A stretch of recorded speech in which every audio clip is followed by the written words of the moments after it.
Темиров Лайф редакциясынын журналисттеринин иши боюнча Кыргыз Республикасынын Ички иштер министрлигинин маалыматы жөнүндө Кыргыз Республикасынын Жогорку Кеңешинин укук тартиби, кылмыштуулук менен күрөшүү жана коррупцияга каршы аракеттенүү боюнча комитеттин чечимин долбоору.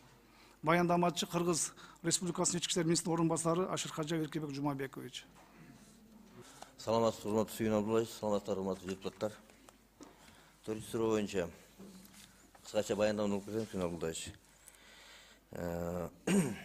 2022 жылдын 22 январь күнү Бишкек шаардык ички иштер башкармалыгына жаран арыз менен кайрылган. Анда Болот Назаровдуу адам 2023 жылдын 23 октябрдан тартып, азыркы күнгө чейин Бишкек шаарынын Сухомлин көчөсүнүн 52 дарегинде жанында жайгашкан боз үйдө жана Бишкек шаарынын Лагиненко көчөсүнүн 55 дарегинде жайгашкан офистен аны банкидат каражаттарын колдонууга көндүрүп жаткандыгын билдирип, ага карата чара көрүүнү суранган. Бул арыз боюнча ошол күнү Бишкек шаардык ички иштер башкармалыгынын тергөө кызматы тарабынан КБРге Кыргыз Республикасынын кылмыш жаза кодексинин 281-нин 2-бөлүгү 1-пункту боюнча катталып, сандуу кылмыш иши козголгон. Кылмыш иштин алкагында арыздануучу суранылып, Сухомлинова көчөсүнүн 52-А жана Лагиненко көчөсүнүн 55 даректерде тинтүү кечиктирбей тинтүү иш-чаралар жүрүп, ал жаран эки жарандан бир жарандан наркотик табылып, экинчи жарандан да күчтөн кармалып, андан да наркотик табылган болчу. Эксперттин корутундасы боюнча биринчи табылган наркотик бул салмагы 8,69 грамм түзгөн бангидат каннабистин чайыры гашиш экени аныкталган. Экинчиси боюнча 14,71 грамм ал дагы бангидат болуп табылган. Болот Назаровдун бангидат табылган боюнча дагы бангидаттар табылган боюнча бөлөк иштер козголгон, азыркы учурда өндүрүштө. Ошол күнү 22 күнү кечиктирбес УПК жараша кечиктирбес тинтүү иштери жүрүп, жана Болот Назаров ошол күнү Кыргыз Республикасынын УПКсынын 96-1 боюнча камакка алынган болчу. 23 январда тергөө Бишкек шаарынын ички иштер башкармалыгынын тергөө кызматынын жүргүзүлгөн тинтүү амалдары Бишкек шаарынын Свердловск район суду тарабынан мыйдамдуу жана негиздүү табылган. Азыркы учурда аталган эки жарандын үстүнөн башкарууга чаралар кабыл алынып, эч жакка кетпөө жөнүндө башкаруу чаралары кабыл алынып, азыркы учурда иш боюнча тергөө иштери жүрүп жатат. Менин кыскача баяндамам бүттү. Эгерде сурооңор болсо жооп бергенге даярмын. Рахмат. Кимде суроо бар баяндамачыга? Буну эми урматтуу баяндамачы, сиз маалымат катары берип атасыз да бизге? Ооба, маалымат катары. Анан бир жер тактоо иретинде сиз баяндамаңызда айтып кеттиңиз да, что могу көчөлөрдүн кесилишинде наркотическим веществом задержан депчи. Сиздер сразу эле көргөндө определять этип бересиздерби? Что это наркотический?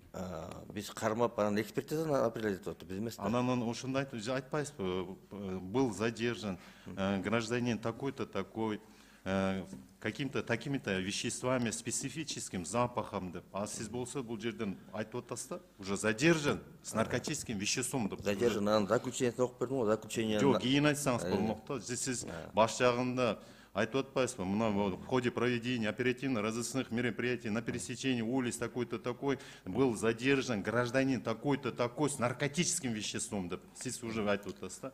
Или ошол жерде айтышыңыз керек эле, что был задержан гражданин такой-то такой веществом похожим на то, или экспресс в процессе деп тур. Андан кийин берип калбайсызбы? Ушул жерин тактап койсоңуз просто кичине маалымат жана болуп калат да. Хорошо. Барбы суроо?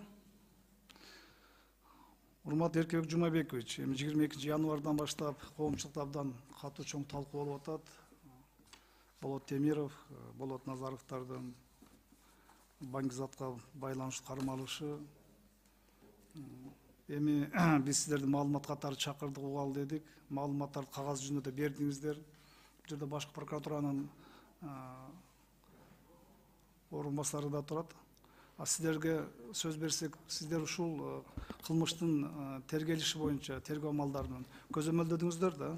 Мыйзам бузуулар жок, база абдан көп мыйзам бузуулар бар деп атат. Кичине жооп берип койсоңор сиздер кыска. Урматтуу Сүймек Абдылдаевич, урматтуу депутаттар, урматтуу жыйындын катышуучулары. Башкы прокурордун биринчи орун басары жүйөлүү себептер менен келе албады. Мен башкы прокуратуранын изин суутпай издөө ишине жана тергөөнү көзөмөлдөө башкармалыктын башчысымын. Атым Тилек Мурзакулов. Менин жанымда отурган киши ички органдарындагы ишин суутпай издөө ишине жана тергөөгө көзөмөлдөө бөлүмүнүн башчысы Атабаев Талай Пазылович. Туура айттыңыз, бул иш биздин өзгөчө көзөмөлүбүздө турат. Азыркы учурда иштин тергөөсү Бишкек шаардык ички иштер башкармалыгында жүрүп турат. Бишкек шаардык прокуратура көзөмөлдөп, бул иш өзгөчө да башкы прокурордун көзөмөлүндө турат.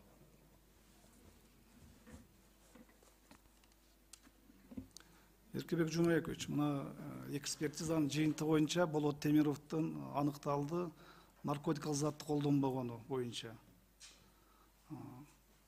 Ошондой эле Болот Темиров көрсөтмө берип жатат.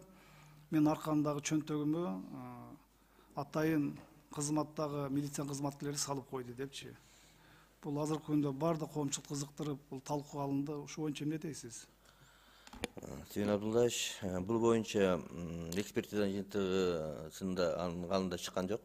Наркотикалык колдонулду. Экинчи жагынан сүлтөңгө салып кой деген боюнча тергөө азыр арт тараптуу жана объектив жүрүп атат. Анын дагы көрсөтмөсү боюнча толук кандуу текшерүүлөр жүрөт.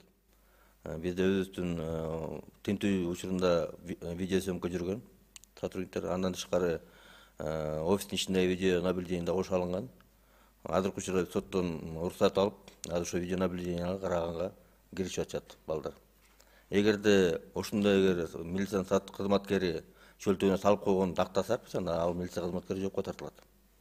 Эми сиздерге сунушта менин кесиптешим Алишер Ташбаевич туура суроо берди.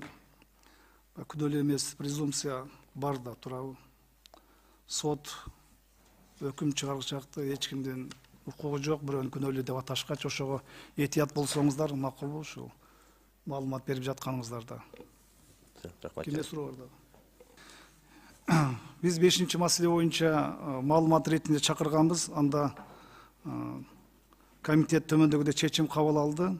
Биринчи, Темиров Лайф редакциясынын журналисттердин иши боюнча Кыргыз Республикасынын ички иштер министрлигинин маалыматын эске алынсын. Экинчи, Кыргыз Республикасынын башкы прокуратурасы Темиров Лайф редакциясынын журналисттердин кылмыш ишинин тергелишине талаптагыдай көзөмөлдө камсыз кылсын.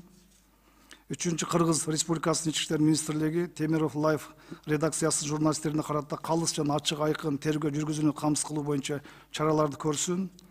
Мыйзамда белгиленген тергөөнүн мөөнөттөрүнүн так жана кыйшайыусуз сакталышын камсыз кылышсын. Төртүнчү, ушул чечимдин аткарылышын көзөмөлдө Кыргыз Республикасынын Жогорку Кеңешинин укук тартиби, кылмыштуулук менен күрөшүү жана коррупцияга каршы аракеттенүү боюнча комитетине жүктөлсүн. Урматтуу депутаттар, комитеттин корутундусун долбоор добушка коебуз. Ким макул, ким калыс, каршы жок. Чечим кабыл алынды. Урматтуу Эркебек Жумабекович, сиздерге дагы бир рет сунуштайбыз, абдан калыс жакшы тергесеңиздер. Биздин комитетке абдан көп кайрылуулар түшүп жатат ушул боюнча. Кийинки кагаз жүзүндө да бизге толук кандуу маалымат берип коюңуздар. Жарат, Абдуллаевич.